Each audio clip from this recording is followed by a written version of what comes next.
வணக்கம், welcome to Chitra Murali's kitchen. எல்லாருக்கும் ஆங்கில புத்தாண்டு நல்வாழ்த்துக்கள்.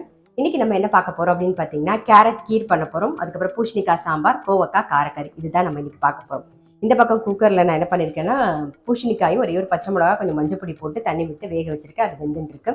இந்த பக்கம் கடாயில எண்ணெய் விட்டுருக்கு, அது நல்லா காஞ்சிருக்கு. நம்ம ஃபர்ஸ்ட் கோவக்காய் கறி தாளிச்சுட்டு அதை மூடி வச்சிருவோம். அது வெந்துட்டு இருக்கட்டும்.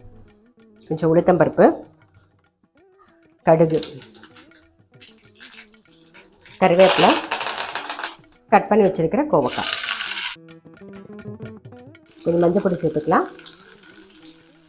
காய்க்கு தேவையான உப்பு நல்லா மிக்ஸ் பண்ணிட்டு மூடி வச்சிருவோம். வெந்துட்டு இருக்கட்டும். காய் வெந்துட்டு இருக்கட்டும்.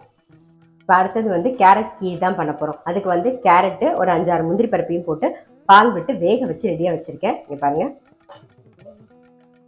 வெந்து ரெடியா இருக்கு. இதை அரைச்சு எடுத்துக்கலாம். நாம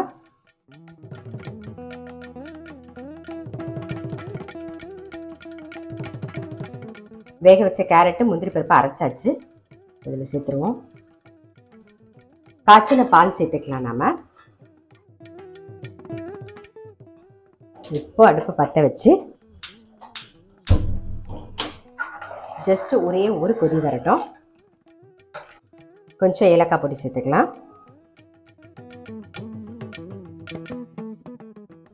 இப்போ கேரட் கீருக்கு தேவையான சர்க்கரையை சேர்த்துடலாம். ஸ்வீட் மட்டும் உங்களுக்கு தகுந்த மாதிரி பார்த்து போட்டுக்கோங்க.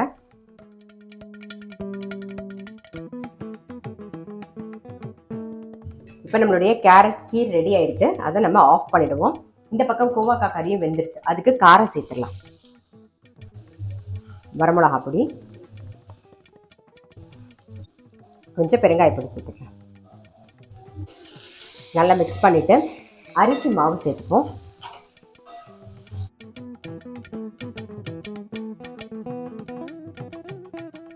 இந்த பக்கம் கோவக்காயில் அரிசி மாவு சேர்த்துட்டு அதை பரத்தி விட்டுட்டோம். அது நல்லா ரோஸ்ட் ஆகிட்டு இருக்கட்டும். இந்த பக்கம் பூசணிக்காய் நல்லா வெந்தெடுத்து சாம்பாருக்கு புளி தண்ணி சேர்த்துருவோம். சாம்பார் பொடி ஒரு 3 டீஸ்பூன் சேர்க்குறேன். உங்களோட சாம்பார் பொடி எப்படி இருக்குமோ அது அந்த மாதிரி பார்த்து போட்டுக்கோங்க. புளி தண்ணி சாம்பார் பொடி சேர்த்து நல்லா ஒரு கொதி வரட்டும்.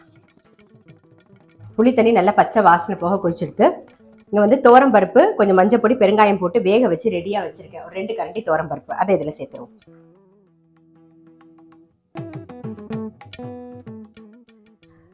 பருப்பு வேக வச்சோடனே அதையே அலம்பி விட்டுருவோம். நல்ல ஒரு கொதி வந்தவுடனே நம்ம தாளிச்சுக்கலாம்.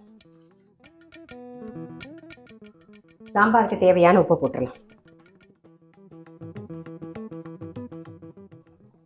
பூசணிக்காய் சாம்பாருக்கு கொஞ்சமாக வெல்லம் சேர்த்துக்கலாம். எப்பயும் போல் புளியோட எரிப்பு எடுக்கிறதுக்கு, டேஸ்ட்டை என்ஹான்ஸ் பண்ணி கொடுக்கறதுக்கு, அவ்வளோதான்.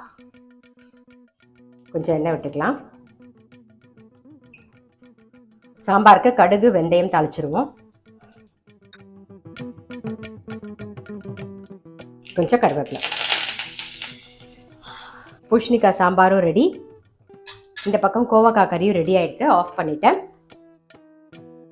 இன்னைக்கு நம்ம என்ன பார்த்தோம் அப்படின்னு பார்த்தீங்கன்னா, கேரட் கீர் பார்த்தோம். அதுக்கப்புறம் பூசணிக்காய் சாம்பார், கோவக்காய் காரக்கறி. ரொம்ப சிம்பிள் சமையல் தான். கண்டிப்பாக நீங்களும் உங்கள் வீட்டில் ட்ரை பண்ணி பாருங்கள்.